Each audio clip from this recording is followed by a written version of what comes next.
السلام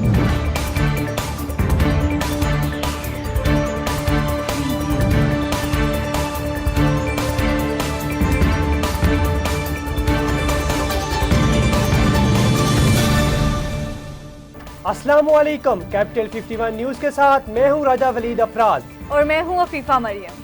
سب سے پہلے ہیڈ لائنز۔ وزیر اعظم عمران خان کا کمیونسٹ پارٹی چائنا اور عالمی سیاسی جماعتوں کی سربراہ کانفرنس میں شرکت۔ اپنے خطاب میں وزیر اعظم نے کہا کہ پاکستان عالمی ترقی میں CPC کے فلسفے کی حمایت کرتا ہے۔ چین پاکستان اقتصادی راہداری BRI کا فلیگ شپ منصوبہ ہے۔ ہم اپنے بنیادی مفادات کے حصول میں ایک دوسرے کی حمایت کرتے ہیں۔ ISPR کے مطابق army chief general Qamar Javed Bajwa سے آذربائیجان کے سفیر نے ملاقات کی۔ ملاقات میں باہمی دلچسپی کے امور، خطے کی سیکورٹی صورتحال اور افغان امن عمل پر تبادلہ خیال کیا گیا۔ آرمی چیف نے دونوں ملکوں کے تعلقات میں فروغ کے لیے آذربائیجان کے سفیر کے کردار کو سراہا۔ آذربائیجان کے سفیر نے خطے میں امن و استحکام کے لیے پاکستان کی کوششوں کی تعریف کی۔ وزیر اعظم عمران خان نے ایک بیان میں نجی تقریبات میں بغیر پروٹوکول اور سیکیورٹی کے جانے کا اعلان کیا ہے۔ انہوں نے کہا کہ گورنرز اور وزرائے اعلیٰ کے پروٹوکول اور سیکیورٹی کا بھی جائزہ لیا جا رہا ہے۔ ان کا کہنا تھا کہ لوگوں کو مغلوب کرنے کے لیے استعمال کی جانے والی نوآبادیاتی میراث کو ختم کریں گے۔ وفاقی وزیر اطلاعات فواد چودھری نے ٹویٹر پر جاری پیغام میں کہا ہے کہ بلوچستان میں بھارتی دہشت گردی کا نیٹ ورک کافی حد تک ختم ہو چکا ہے۔ اب قوم پرستوں کے ساتھ بات چیت کا ایجنڈا طے کیا جائے گا۔ انہوں نے کہا کہ بلوچستان میں وفاقی حکومت 731 ارب کے 131 منصوبے مکمل کرے گی۔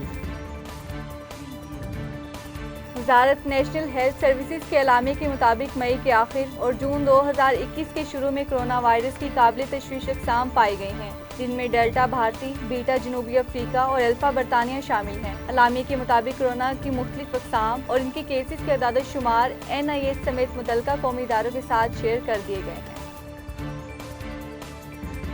صوبہ خیبر پختونخوا کے وزیر تعلیم شہرام تارکئی کا پریس کانفرنس میں کہنا تھا کہ کچھ طلبہ امتحان ملتوی ہونے کے لیے سراپا احتجاج ہے، لیکن طلبہ سن لیں، امتحانات ہر حال میں 10 جولائی سے ہوں گے۔ انہوں نے کہا کہ امتحانات کو کافی محدود کر دیا گیا ہے اور چند مخصوص مضامین میں ہی امتحانات لیے جا رہے ہیں۔ ہانگ کانگ پولیس حکام کے مطابق سیکنڈری اسکول کے 6 طلباء سمیت 9 افراد کو حراست میں لیا گیا۔ گرفتار ملزم مبینہ طور پر دھماکہ خیز مواد بنانے کی کوشش کر رہے تھے۔ ان پر کیے گئے مقدمہ میں دہشت گردی کا دفعہ بھی شامل ہے۔ حکام کے مطابق ہاسٹل میں دھماکہ خیز مواد TATP تیار کرنے کی کوشش کی جا رہی تھی۔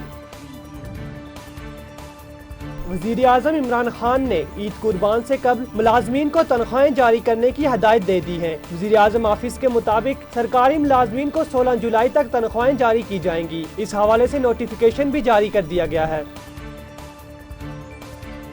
وزیر تعلیم پنجاب مراد راس نے صوبے میں ٹرانسجینڈرز کے لیے اسکول کھولنے کا اعلان کر دیا۔ اپنے بیان میں انہوں نے کہا کہ پہلے مرحلے میں ٹرانسجینڈرز کو تعلیم دیں گے اور دوسرے مرحلے میں ان کو روزگار دیں گے۔ کل سے ملتان میں ان کے لیے اسکول کھولا جائے گا۔ ٹرانسجینڈرز کو تعلیم دے کر ان کے لیے جابز کے لیے میکانزم بنا رہے ہیں۔